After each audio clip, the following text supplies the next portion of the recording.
Este texto está publicado en Contralínea. Les voy a dejar en la descripción del video el enlace para que lo puedan tener y lo revisen con más calma. Contralínea me sigue pareciendo una de las mejores fuentes de información en México. Y es de Samuel Lara.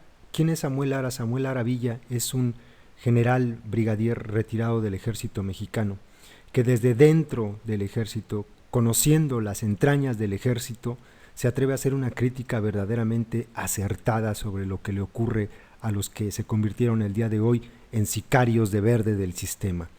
Se los comparto, se los leo, piensen en lo que dice.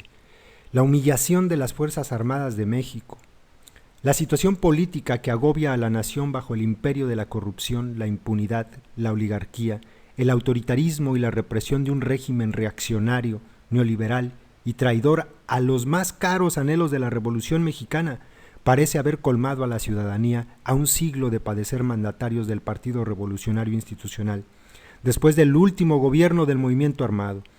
Así tenía que ser, porque en cada sexenio posterior al gobierno del general Lázaro Cárdenas del Río fue notoria la campaña del imperio estadounidense y de los traidores de la reacción, entre los que destacó Miguel Alemán, contra las conquistas sociales ganadas con la sangre de los mexicanos muertos en la guerra contra el tirano Porfirio Díaz, el clero y los terratenientes en 1910. Finalmente, el gobierno del priista Miguel de la Madrid se descaró instalando el neoliberalismo en México. Designó a Carlos Salinas de Gortari para sucederlo. Ambos se encargaron de entregar el destino de la nación a los reaccionarios de la derecha del Partido Acción Nacional, que muy pronto dejaron claro que traían las mañas del PRI.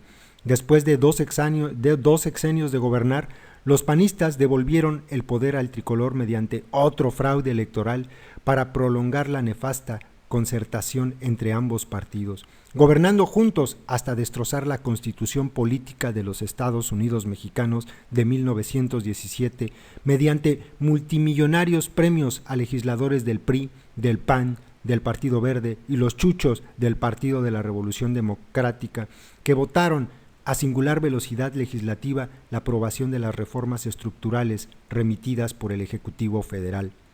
En ese marco debe incluirse al ejército mexicano, que igualmente fue transformado de revolucionario en otro ejército federal, como aquel aristocrático de Porfirio Díaz, derrotado 2 veces por el pueblo, primero para sacar al tirano y luego para derrocar el golpe de estado del general Victoriano Huerta cuando se instaló en la presidencia de la República. De esa manera, apartado el ejército de sus orígenes y sus misiones, los políticos lo usaron para salvarse de sus errores, para reprimir, romper huelgas, perseguir disidentes, disolver manifestaciones, cayendo desgraciadamente en la masacre del 2 de octubre de 1968, motivos para que el pueblo fuera perdiendo la confianza que tenía por sus Juanes. La tropa paga las consecuencias al cumplir órdenes de la superioridad. Así, llegamos a la llamada transición que nunca fue. Para el ejército se presentó el cuestionamiento de hasta dónde llevarían los altos mandos sus compromisos de la lealtad a las instituciones inventada por el PRI y algún mando servil al gobierno en turno contra la lealtad a la Constitución que proclama la Ley Orgánica de las Fuerzas Armadas. Los hechos indican que todo obedeció a la mutación mencionada arriba. De la Escuela Superior de Guerra egresaban jefes y oficiales diplomados de Estado Mayor, originalmente destinados a auxiliar a los mandos, pero fueron convirtiéndose en una casta privilegiada que cuando se adueñó del ejército mexicano, lo apartó de su origen popular, subordinándose los altos mandos a los políticos de derecha y el Opus Dei. Los generales diplomados de Estado Mayor hasta la fecha han guardado silencio ante la ofensiva reaccionaria contra la Carta Magna que juraron cumplir y hacer cumplir las leyes que de ella emanen.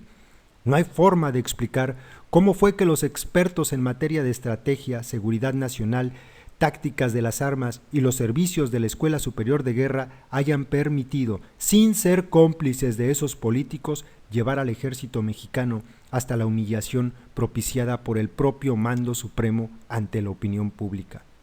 Hoy, después de los acontecimientos de Tlatlaya y Ayotzinapa, vienen a la memoria innumerables operaciones militares en las cuales el pueblo indefectiblemente resultaba la víctima, porque esos políticos usaron a los altos mandos para salvarlos de sus errores y porque inveteradamente sus acciones favorecían a los terratenientes, los adinerados, pero también mantuvieron impunes a funcionarios corruptos y traidores a la patria.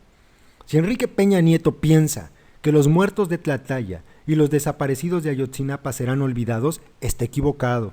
Se mantendrán con vida en la conciencia de los responsables mientras no se sepa qué ocurrió con los normalistas y el pueblo conozca la verdad.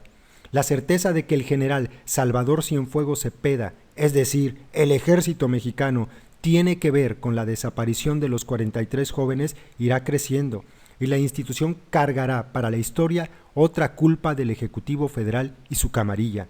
Esperemos que el general Cienfuegos asuma que nuestra gloriosa institución no es para cobijar la desvergüenza, la corrupción de políticos inmorales y cínicos que confían en salir de sus problemas protegidos por las armas que la nación confió al patriotismo de sus soldados. Para los mexicanos y para el mundo no hay duda de que Peña Nieto y el general Cienfuegos ocultan la verdad, aun cuando saben que no faltará quien, más temprano que tarde, sacará a la luz pública a los cobardes que callaron. Samuel Lara Villa, general brigadier retirado, presidente de la Federación de Militares Retirados, general Francisco J. Mújica, Asociación Civil. Les dejo la descripción del video, el enlace a esta nota de Contralínea. Saludos, compas.